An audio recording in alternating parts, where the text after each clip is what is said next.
നമസ്കാരം, ഞാൻ ശാലിനി. പ്രധാന വാർത്തകൾ.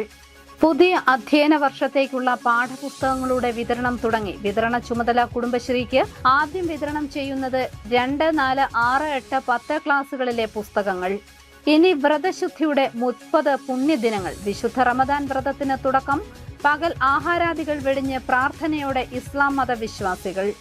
കോട്ടയം നഗരസഭയുടെ പല വാർഡുകളിലും കുടിവെള്ളക്ഷാമം രൂക്ഷം. കുടിവെള്ള വിതരണത്തിന് ലക്ഷങ്ങൾ അനുവദിച്ചിട്ടും വിതരണം നടത്താതെ അധികൃതർ. നഗരസഭയ്ക്ക് സമീപം പ്രതിപക്ഷ കൗൺസിലർമാരുടെ പ്രതിഷേധം. വാർത്തകൾ വിശദമായി. പുതിയ അധ്യയന വർഷത്തേക്കുള്ള പാഠപുസ്തക വിതരണം തുടങ്ങി. 2, 4, 6, 8, 10 ക്ലാസുകളിലെ പാഠപുസ്തകങ്ങളാണ് വിതരണം ചെയ്തത്. കുടുംബശ്രീക്കാണ് പുസ്തക വിതരണത്തിന്റെ ചുമതല. അടുത്ത അധ്യയന വർഷത്തേക്കുള്ള സ്കൂൾ പാഠപുസ്തക വിതരണം ജില്ലയിൽ ആരംഭിച്ചു. പുതുപ്പള്ളി സെന്റ് ജോർജ് ഗവൺമെന്റ് VHSSലെ ജില്ലാ ഹബിൽ വെച്ച് പാഠപുസ്തക വിതരണത്തിന്റെ ഫ്ളാഗ് ഓഫ് കർമ്മം ജില്ലാ പഞ്ചായത്ത് പ്രസിഡന്റ് KV ബിന്ദു നിർവഹിച്ചു. അധ്യയന വർഷം ആരംഭിക്കും മുമ്പ് തന്നെ മുഴുവൻ വിദ്യാർത്ഥികൾക്കും പാഠപുസ്തകം എത്തിക്കാനാണ് വിതരണം നേരത്തെ ആരംഭിച്ചതെന്ന് KV ബിന്ദു പറഞ്ഞു. പാഠപുസ്തകം നേരത്തെ കൈകളിൽ എത്തുമ്പോൾ അടുത്ത വർഷത്തെ റിസൾട്ട് എന്ന് പറയുന്നത് പുസ്തകം നേരത്തെ കിട്ടിയത് കൊണ്ട് നല്ല റിസൾട്ട് ഉണ്ടാക്കാൻ വേണ്ടി കൂടി കഴിയുമെന്ന പ്രതീക്ഷയോടുകൂടി ഈ പുസ്തക വിതരണത്തിൻ്റെ ഫ്ളാഗ് ഓഫ് കർമ്മം നിങ്ങളെല്ലാവരുടെയും അനുവാദത്തോടു കൂടി നിർവഹിച്ചുകൊണ്ട് എൻ്റെ വാക്കുകൾ നിർത്തുന്നു.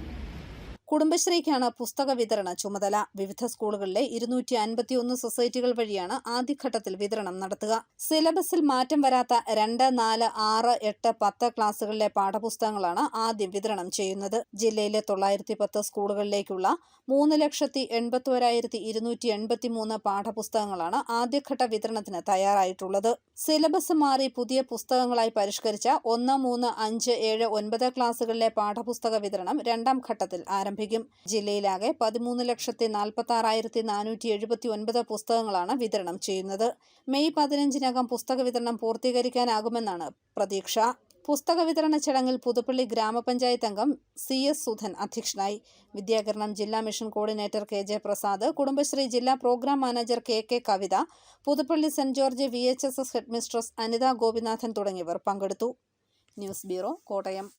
ഇന്ന് റമദാൻ 1. വിശ്വാസികൾക്ക് ഇനി വ്രതശുദ്ധിയുടെ 30 നാളുകൾ. പ്രഭാതം മുതൽ പ്രദോഷം വരെ ഭക്ഷണവും വെള്ളവും വെടിഞ്ഞുള്ള ത്യാഗമാണ് റമദാൻ മാസത്തിന്റെ പ്രത്യേകത. വ്രതശുദ്ധിയുടെ നിറവിൽ ഇസ്ലാം മതവിശ്വാസികൾ. മാസപ്പിറ കണ്ടതോടെ സംസ്ഥാനത്ത് പുണ്യ റമദാന് തുടക്കമായി. ഖുർആൻ അവതരിച്ച മാസമാണ് റമദാൻ. നോമ്പിനും നമസ്കാരത്തിനും ഒപ്പം ഖുർആൻ പാരായണത്തിനും വിശ്വാസികൾ കൂടുതൽ സമയം കണ്ടെത്തും. പ്രഭാതം മുതൽ പ്രദോഷം വരെ ആഹാരപാനീയങ്ങൾ വെടിഞ്ഞുള്ള ത്യാഗമാണ് റമദാൻ മാസത്തിന്റെ പ്രധാന സവിശേഷത. പുണ്യങ്ങൾക്ക് 70 ഇരട്ടി പ്രതിഫലം ലഭിക്കുമെന്ന് വിശ്വസിക്കുന്ന മാസത്തിൽ ദാനധർമ്മങ്ങളും സേവന പ്രവർത്തനങ്ങളും വിശ്വാസികൾ അധികരിപ്പിക്കും. ഇന്നലെ രാത്രി തറാവീഹ് നമസ്കാരത്തോടെ പ്രത്യേക ആരാധന കർമ്മങ്ങൾ തുടങ്ങിയ വിശ്വാസികൾക്ക് ഇന്ന് ആദ്യ വ്രതമാണ്. സ്വയം നവീകരണത്തിന്റെയും ആത്മശുദ്ധീകരണത്തിന്റെയും രാപ്പകലുകളാണ് ഇനി. പള്ളികളിൽ രാവിലെ മുതൽ മുഴങ്ങുന്ന തക്ബീർ ധ്വനികൾ റമദാൻ മാസത്തിന്റെ പ്രത്യേകതയാണ്. പകൽ സമയങ്ങളിൽ ഇടപെട്ടുള്ള നമസ്കാരവും ജാതിമത ഭേദമന്യേ ബന്ധങ്ങൾ ഊട്ടിയുറപ്പിക്കുന്ന ഇഫ്താർ വിരുന്നുകളും റമദാനിലെ ഒരു വിശ്വാസമാണ്. പുണ്യങ്ങളുടെ പൂക്കാലമായ റമദാൻ വീണ്ടും വസന്തം സമ്മാനിക്കുമ്പോൾ ആത്മനിർവൃതിയിലാണ് ഓരോ വിശ്വാസിയും. News bureau, Ponkunnam. കോട്ടയം നഗരസഭയുടെ കുടിവെള്ളക്ഷാമം രൂക്ഷമായ വാർഡുകളിൽ വെള്ളം എത്തിക്കാൻ ശ്രമിക്കാത്ത അധികൃതരുടെ അനാസ്ഥയിൽ പ്രതിഷേധിച്ച് LDF കൗൺസിലർമാർ കോട്ടയം നഗരസഭയ്ക്ക് മുന്നിൽ സമരം നടത്തി. പ്രതിപക്ഷ നേതാവ് ഷീജ അനിൽ സമരം ഉദ്ഘാടനം ചെയ്തു. കോട്ടയം നഗരസഭയുടെ കീഴിലുള്ള നാട്ടകം, കുമാരനെല്ലൂർ, തിരുവാതുക്കൽ, പടിഞ്ഞാറൻ മേഖല എന്നിവിടങ്ങളിലാണ് കുടിവെള്ളക്ഷാമം രൂക്ഷമായിരിക്കുന്നത്. കുടിവെള്ള വിതരണത്തിനായി പ്രത്യേക പദ്ധതിയും ഫണ്ടും അനുവദിച്ചിട്ടും കുടിവെള്ള ടാങ്കറിൽ വെള്ളം എത്തിക്കാത്ത നടപടിയിൽ പ്രതിഷേധിച്ചാണ് കോട്ടയം നഗരസഭ പ്രതിപക്ഷ കൗൺസിലർമാരുടെ നേതൃത്വത്തിൽ മുനിസിപ്പൽ ഓഫീസിന് സമീപത്ത് പ്രതിഷേധ സമരം സംഘടിപ്പിച്ചത്. കുടിവെള്ളക്ഷാമം രൂക്ഷമായ പ്രദേശത്ത് ജലം എത്തിക്കാൻ മാർച്ച് മാസം 12 ലക്ഷം രൂപ ചെലവഴിക്കാൻ അനുമതി നൽകിയിരുന്നു. എന്നാൽ ഇതുവരെ ടെൻഡർ വിളിക്കാൻ നടപടിയെടുത്തിട്ടില്ല എന്ന് സമരക്കാർ ആരോപിച്ചു. പ്രതിപക്ഷ നേതാവ് അഡ്വക്കേറ്റ് ഷീജ അനിൽ പ്രതിഷേധ ഉദ്ഘാടനം ചെയ്തു. ഉടൻ ടെൻഡർ നൽകി കരാർ ഒപ്പിട്ടില്ലെങ്കിൽ അനിശ്ചിതകാല സമരം ആരംഭിക്കുമെന്ന് ഷീജ അനിൽ പറഞ്ഞു. നാട്ടിലെ ജനങ്ങൾ കുടിവെള്ളം എത്തിക്കുന്നതിനുള്ള നടപടി കൈക്കൊള്ളണം എന്ന് മാത്രം പറഞ്ഞുകൊണ്ട് ഈ പ്രതിഷേധ സമരം ഔപചാരികമായി ഉദ്ഘാടനം ചെയ്തതായി അറിയിക്കുന്നു. ഇവിടെ പങ്കെടുത്ത മുഴുവൻ സഖാക്കളെയും LDFിന് വേണ്ടി അഭിവാദ്യം ചെയ്തുകൊണ്ട് നിർത്തുന്നു. നന്ദി, നമസ്കാരം. കൗൺസിലർമാരായ Venukuttan, Ranjith, NN Vinod, Aby Kunnelparambil, GB John തുടങ്ങിയവർ പ്രസംഗിച്ചു. News bureau, Kottayam. Puthuppally Payyappady Malakunnam sub സെന്ററിന്റെ പുതിയ കെട്ടിടത്തിന്റെയും ലാബോറട്ടറിയുടെയും ഉദ്ഘാടനം നടന്നു. മന്ത്രി VN വാസവനും തോമസ് ചാഴികാടൻ MP ചേർന്ന് ഉദ്ഘാടനം നിർവഹിച്ചു. പുതുപ്പള്ളി ഗ്രാമപഞ്ചായത്തിലെ പ്രാഥമികാരോഗ്യ കേന്ദ്രത്തിന്റെ കീഴിൽ പയ്യപ്പാടി മലകുന്നത്ത് പ്രവർത്തിക്കുന്ന സബ് സെന്ററിന്റെ പുതിയ കെട്ടിടവും ഇവിടെ പ്രവർത്തിക്കുന്ന PHSയുടെ ലാബോറട്ടറിയും നാടിന് സമർപ്പിച്ചു. സഹകരണ വകുപ്പ് മന്ത്രി VN വാസവനും തോമസ് ചാഴിക്കാടൻ MP ചേർന്ന് ഉദ്ഘാടനം നിർവഹിച്ചു. ജീവിതശൈലി രോഗങ്ങളും മറ്റു രോഗങ്ങളും നിർണയത്തിന് ഈ ലാബോറട്ടറി സൗകര്യം ജനങ്ങൾക്ക് വളരെ ഉപകാരപ്പെടുന്നതാണെന്നും ഈ ഉദ്യമം നാട്ടിലെ ജനങ്ങൾക്ക് പ്രയോജനമാകുമെന്നും മന്ത്രി പറഞ്ഞു. ഇവിടെ PHSC മലകുന്നം സബ് സെന്ററിൻ്റെ കെട്ടിടവും അതോടൊപ്പം തന്നെ PHSC ലാബറട്ടറിയുമാണ് ഉദ്ഘാടനം ചെയ്യപ്പെടുന്നത്. ഇത് രണ്ടും ചേരുമ്പോൾ ഈ നാട്ടിലെ ആരോഗ്യപരിപാലന രംഗത്ത് വലിയ മാറ്റങ്ങളുണ്ടാക്കി പാവപ്പെട്ടവർക്ക് ചികിത്സ ഉറപ്പാക്കാൻ കഴിയും. ഈ സംവിധാനങ്ങൾക്കെല്ലാം മുൻകൈ എടുത്ത ഗ്രാമപഞ്ചായത്തിനെയും അതോടൊപ്പം തന്നെ സംസ്ഥാന സർക്കാരിനെയും ഇതിന് നേതൃത്വം നൽകുന്ന മറ്റതിൻ്റെ അണിയറ ശില്പികളെയും എല്ലാം അഭിനന്ദിച്ചുകൊണ്ട് ഈ PHSC മലകുന്നം സബ് സെന്ററിലെ കെട്ടിടത്തിന്റെ ഔപചാരികമായ ഉദ്ഘാടനം നിർവഹിച്ചതായി പ്രഖ്യാപിക്കുന്നു. നന്ദി, നമസ്കാരം. വികസനകാര്യ standing committee chairperson Shanthamma Thomas അധ്യക്ഷത വഹിച്ചു. Vice president Pramod Kuriakose, doctor Lisan Jose, ജില്ലാ പഞ്ചായത്ത് അംഗം Nibu John, CPIM area secretary Subhash Varghese, ക്ഷേമകാര്യ standing committee chairperson Shanthamma Philipose, Valsamma Mani, ward member Siji Varghese എന്നിവർ പങ്കെടുത്തു. News bureau, Kottayam. കോട്ടയം തിരുനക്കര മഹാദേവ ക്ഷേത്രത്തിലെ തിരുവുത്സവത്തിന് ഈ മാസം 14 കൊടിയേറും. വൈകുന്നേരം തന്ത്രി കണ്ഠരര് മോഹനരര് കൊടിയേറ്റും. 20 തിരുനക്കര പൂരം.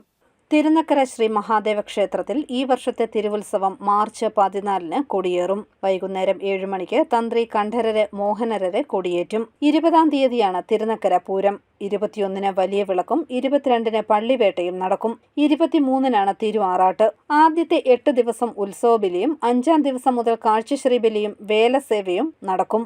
23 ആറാട്ട് സദ്യയും ഉണ്ടായിരിക്കും. 10 ദിവസം നീണ്ടു നിൽക്കുന്ന തിരുവുത്സവത്തിന് ദക്ഷിണേന്ത്യയിലെ പ്രഗത്ഭ കലാകാരന്മാരെ പങ്കെടുപ്പിച്ചുകൊണ്ടുള്ള ക്ഷേത്രകലകൾക്ക് പ്രാധാന്യം നൽകിയാണ് ഉത്സവ പരിപാടികൾ ക്രമീകരിച്ചിരിക്കുന്നതെന്ന് ക്ഷേത്രം ഭാരവാഹികൾ വാർത്താ സമ്മേളനത്തിൽ അറിയിച്ചു.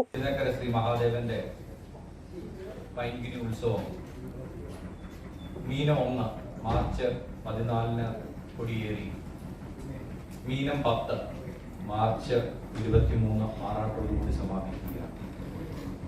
ചരിത്ര പ്രസിദ്ധമായ തിരുനക്കര പൂരം ഈ വർഷം മാർച്ച് 20 മുൻകാലങ്ങളിലെ പോലെ തന്നെ 22 ഗജവീരന്മാർ തിരുനക്കര ക്ഷേത്രത്തിന്റെ പടവുകൾ ഇറങ്ങി തിരുനക്കര പൂരത്തിന് മാറ്റുകൂട്ടും. 1-ാം ഉത്സവ ദിനമായ മാർച്ച് 14 വൈകുന്നേരം 5:30 തിരുനക്കര മഹാദേവ ഭജന സംഘത്തിന്റെ ഭജന, 6:30 സ്വാമിയാർ മഠം ആർഷ വിദ്യാപീഠത്തിന്റെ വേദഘോഷം എന്നിവ ഉണ്ടായിരിക്കും. അന്നേ ദിവസം വൈകുന്നേരം 7 മണിക്ക് കലാപരിപാടികളുടെ ഉദ്ഘാടനം മന്ത്രി VN വാസവൻ നിർവഹിക്കും. രാത്രി 8:30 പിന്നണി ഗായിക നിത്യമാമൻ നയിക്കുന്ന തൃശൂർ കലാസദന്റെ ഗാനമേളയും നടക്കും. 2-ാം ഉത്സവ ദിനമായ 15-ാം തീയതി വൈകുന്നേരം 5 മണിക്ക് സ്വാമിയാർ മഠം ശ്രീശങ്കര തിരുവാതിരകളി അരങ്ങിന്റെ തിരുവാതിരകളി അരങ്ങേറും. 5:30 ശ്രീ ക്ഷേത്ര നൃത്തവിദ്യാലയത്തിന്റെ ഭരതനാട്യവും 6 മണിക്ക് തിരുനക്കര നാരായണ സത്സംഗ സമിതിയുടെ നാരായണീയ പാരായണവും നടക്കും. 4-ാം ഉത്സവ ദിനമായ 17-ാം തീയതി രാത്രി 9:30 മുതൽ ചെങ്കോട്ട ഹരിഹര സുബ്രഹ്മണ്യ അയ്യരുടെ സമ്പ്രദായ ഭജന നടക്കും. 5-ാം ഉത്സവ ദിനമായ 18-ാം തീയതി രാവിലെ 7 മണിക്ക് ശ്രീബലി എഴുന്നള്ളിപ്പ് നടക്കും. News bureau, Kottayam. സുരക്ഷിതമായ ഉത്സവ നടത്തിപ്പിന് എല്ലാ വകുപ്പുകളും ജാഗ്രതയോടെ പ്രവർത്തിക്കണമെന്ന് സഹകരണ വകുപ്പ് മന്ത്രി VN വാസവൻ പറഞ്ഞു. തിരുനക്കര ഉത്സവത്തിന്റെ മുന്നൊരുക്കം വിലയിരുത്താനായി ചേർന്ന യോഗത്തിൽ അധ്യക്ഷത വഹിക്കുകയായിരുന്നു മന്ത്രി. കോട്ടയം തിരുനക്കര ശ്രീ മഹാദേവ ക്ഷേത്രത്തിലെ തിരുവുത്സവത്തിന് ഈ മാസം 14 കൊടിയേറും. ഉത്സവത്തിന്റെയും ഉത്സവത്തിന്റെ ഭാഗമായി മാർച്ച് 20 നടക്കുന്ന തിരുനക്കര പൂരത്തിന്റെയും മുന്നൊരുക്കം വിലയിരുത്തുന്നതിനായി സഹകരണ തുറമുഖം വകുപ്പ് മന്ത്രി VN വാസവന്റെ അധ്യക്ഷതയിൽ യോഗം ചേർന്നു. ഉത്സവത്തിന്റെയും പൂരത്തിന്റെയും സുഗമമായ നടത്തിപ്പിനായി വിവിധ വകുപ്പുകൾ ഏകോപനത്തോടെ പ്രവർത്തിക്കണമെന്നും എല്ലാ കാര്യത്തിലും ജാഗ്രതയോടെ നീങ്ങി സുരക്ഷിതമായ ഉത്സവ നടത്തിപ്പിന് വഴിയൊരുക്കണമെന്നും മന്ത്രി പറഞ്ഞു. റവന്യൂ വകുപ്പിന്റെ നേതൃത്വത്തിൽ കൺട്രോൾ റൂം പ്രവർത്തിക്കണം. മദ്യത്തിനും മയക്കുമരുന്നിനുമെതിരെ പോലീസും എക്സൈസും സംയുക്ത പരിശോധന നടത്തണമെന്നും ഉത്സവ പറമ്പുകളിലെ ലഹരി വിൽപ്പനയ്ക്കെതിരെ ശക്തമായ നടപടികൾ എടുക്കണമെന്നും മന്ത്രി നിർദ്ദേശം നൽകി. പോലീസിന്റെ പെട്രോളിംഗ് നന്നായിട്ടുണ്ടാകണമെന്നുള്ള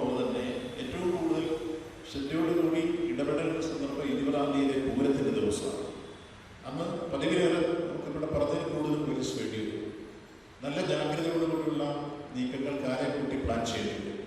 ട്രാഫിക്കിനെ കുറിച്ച് കാരെക്കൂട്ടി RTO പോലീസും ചേർന്നിരുന്ന് കൂടിയാലോചിച്ച് ആ ട്രാഫിക് സംവിധാനത്തെക്കുറിച്ച് പരസ്യം നിങ്ങൾ പത്രങ്ങളിൽ കൊടുക്കണം. ആ പൂരത്തിൻ്റെ അകത്ത് ട്രാഫിക് സംവിധാനം എങ്ങനെയായിരിക്കും, അപ്പോൾ യാത്രക്കാർക്ക് ബുദ്ധിമുട്ടില്ലാതെ പട്ടണം കുഴപ്പത്തിലാകാതെ പോവുകയും ചെയ്യുന്ന സ്ഥിതിവിശേഷം ഉണ്ടാകും.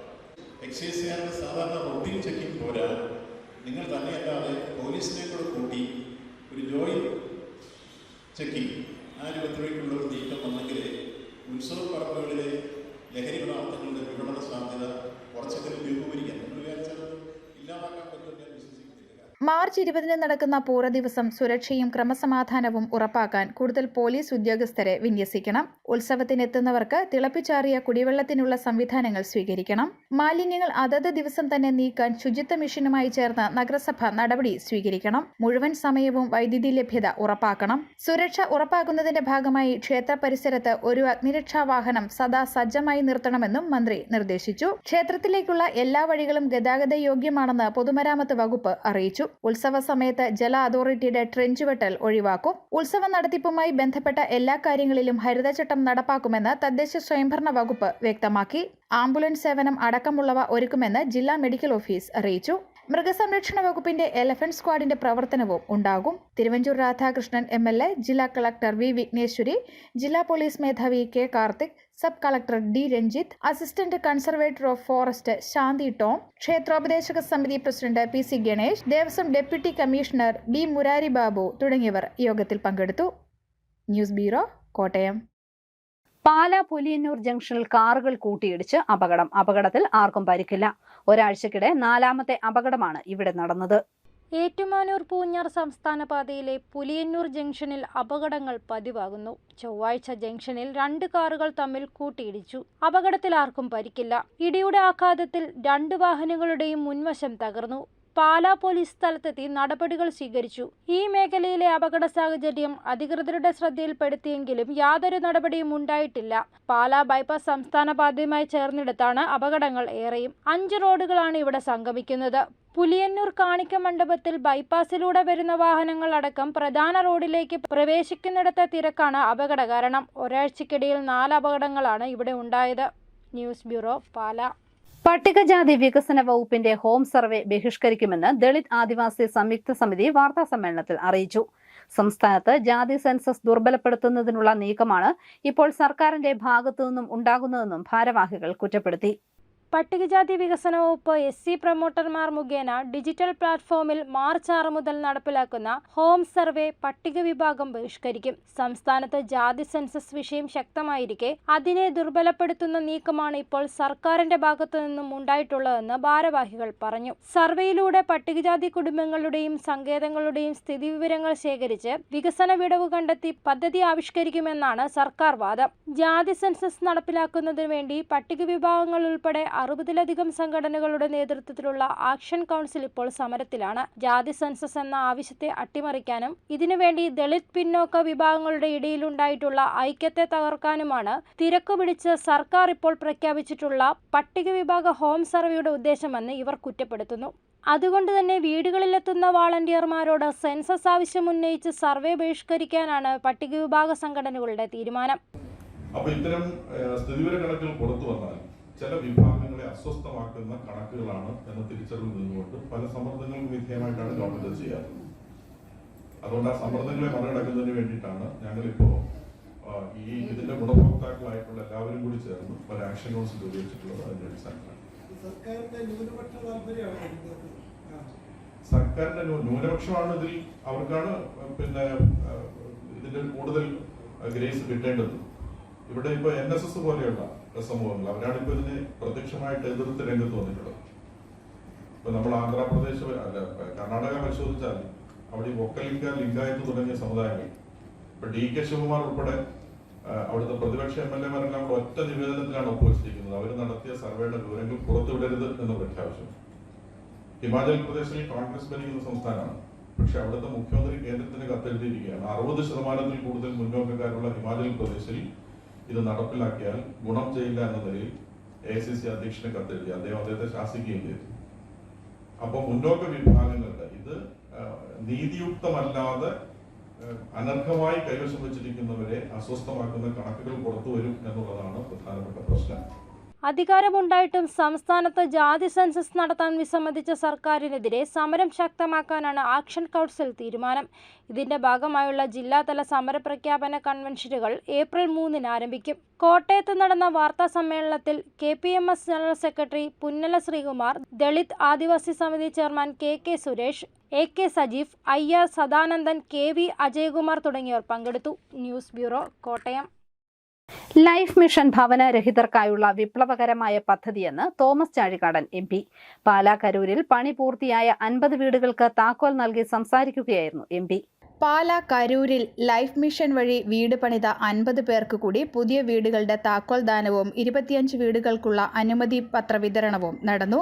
സംസ്ഥാന സർക്കാർ നടപ്പാക്കിയ ലൈഫ് മിഷൻ പദ്ധതി സംസ്ഥാനത്ത് വലിയ ഭവന വിപ്ലവമാണ് സൃഷ്ടിച്ചതെന്നും ഈ പദ്ധതി വഴി ഭവനരഹിതരായിരുന്ന 10,000ങ്ങൾക്ക് സ്വന്തം സുരക്ഷിത വാസസ്ഥലം ഒരുക്കി നൽകിയതായും താക്കോൽ ദാനം നിർവഹിച്ച് തോമസ് ചാഴികാടൻ MP പറഞ്ഞു. നമ്മുടെ സംസ്ഥാന ഗവൺമെന്റ് നടപ്പാക്കുന്ന ലൈഫ് പദ്ധതിയുടെ ഭാഗമായി കരൂർ ഗ്രാമപഞ്ചായത്തിലെ ഇതുവരെ 134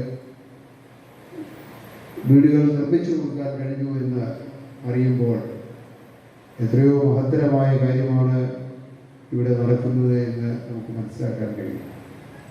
ഏതൊരു വ്യക്തിക്കും സ്വന്തമായി ഒരു വീട് കിട്ടുമ്പോൾ ഉണ്ടാകുന്ന ആഹ്ലാദം, സന്തോഷം അത് പറഞ്ഞറിയിക്കാൻ കഴിയാത്തതാണ്. ആ ആഹ്ലാദത്തിലേക്ക് 134 പേരെ കൊണ്ടുവന്ന ഈ പഞ്ചായത്ത് സമിതിയെ ഞാൻ പ്രത്യേകമായി അഭിനന്ദിക്കുന്നു.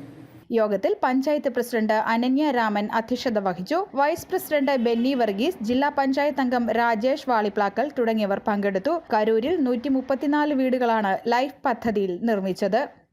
News bureau, Pala. പാലാ നഗരസഭ 23-ാം വാർഡ് പാസ്റ്ററൽ ഇൻസ്റ്റിറ്റ്യൂട്ട് റോഡിന്റെ നവീകരണം പൂർത്തിയായി. Mani C Kappan MLA road നാടിന് സമർപ്പിച്ചു. MLAയുടെ SD ഫണ്ടിൽ നിന്നും 17 ലക്ഷം രൂപ ചെലവഴിച്ചാണ് റോഡ് നിർമ്മിച്ചത്. അറിയിപ്പ്: പടുതാക്കുളങ്ങൾ, മൺകുളങ്ങൾ തുടങ്ങിയ ജലസംഭരണികൾ നിർമ്മിക്കുന്നതിന് സ്റ്റേറ്റ് ഹോർട്ടിക്കൾച്ചർ മിഷൻ പദ്ധതി പ്രകാരം സഹായധനം ലഭിക്കുന്നതിന് താൽപ്പര്യമുള്ള കർഷകർ ഭൂമിയുടെ കരമടച്ച രസീത്, ആധാർ, ബാങ്ക് പാസ്ബുക്ക്, ജലസംഭരണിയുടെ മൂല്യനിർണ്ണയ certificate, state horticulture mission logo പതിപ്പിച്ച ബാനറും വെച്ചുള്ള കുളത്തിന്റെ ഫോട്ടോയുടെ പേപ്പർ പ്രിന്റ് ഇവയുമായി പനമറ്റത്തുള്ള എലിക്കുളം കൃഷിഭവനിലെത്തി അപേക്ഷ നൽകണം. വിവരങ്ങൾക്ക് ഫോൺ 8281136783. മൃഗസംരക്ഷണ മേഖലയിൽ പശു, ആട്, പന്നി, കോഴി, മുയൽ എന്നിവ വളർത്തുന്ന കർഷകർക്ക് കിസാൻ ക്രെഡിറ്റ് കാർഡ് ലഭിക്കുന്നതിനായി അപേക്ഷ സമർപ്പിക്കാവുന്നതാണ്. താൽപ്പര്യമുള്ളവർ കരമടച്ച രസീത്, ആധാർ കാർഡ്, ബാങ്ക് പാസ്ബുക്കിന്റെ കോപ്പി, 2 പാസ്പോർട്ട് സൈസ് ഫോട്ടോ എന്നിവയുമായി മാർച്ച് 16-നുള്ളിൽ കൂരാലി മൃഗാശുപത്രിയിലെത്തി അപേക്ഷാ ഫോറവും സത്യവാങ്മൂലവും പൂരിപ്പിച്ച് നൽകേണ്ടതാണ്. പ്രധാന വാർത്തകൾ ഒരിക്കൽ കൂടി. പുതിയ അധ്യയന വർഷത്തേക്കുള്ള പാഠപുസ്തകങ്ങളുടെ വിതരണം തുടങ്ങി. വിതരണ ചുമതല കുടുംബശ്രീക്ക്. ആദ്യം വിതരണം ചെയ്യുന്നത് 2, 4, 6, 8, 10 ക്ലാസുകളിലെ പുസ്തകങ്ങൾ. ഇനി വ്രതശുദ്ധിയുടെ 30 പുണ്യദിനങ്ങൾ. വിശുദ്ധ റമദാൻ വ്രതത്തിന് തുടക്കം. പകൽ ആഹാരാദികൾ വെടിഞ്ഞ് പ്രാർത്ഥനയോടെ ഇസ്ലാം മതവിശ്വാസികൾ. കോട്ടയം നഗരസഭയുടെ പല വാർഡുകളിലും കുടിവെള്ളക്ഷാമം രൂക്ഷം. കുടിവെള്ള വിതരണത്തിന് ലക്ഷങ്ങൾ അനുവദിച്ചിട്ടും വിതരണം നടത്താതെ അധികൃതർ. നഗരസഭയ്ക്ക് സമീപം പ്രതിപക്ഷ കൗൺസിലർമാരുടെ പ്രതിഷേധം. ഈ ബുള്ളറ്റിൻ പൂർണ്ണമാകുന്നു. നമസ്കാരം.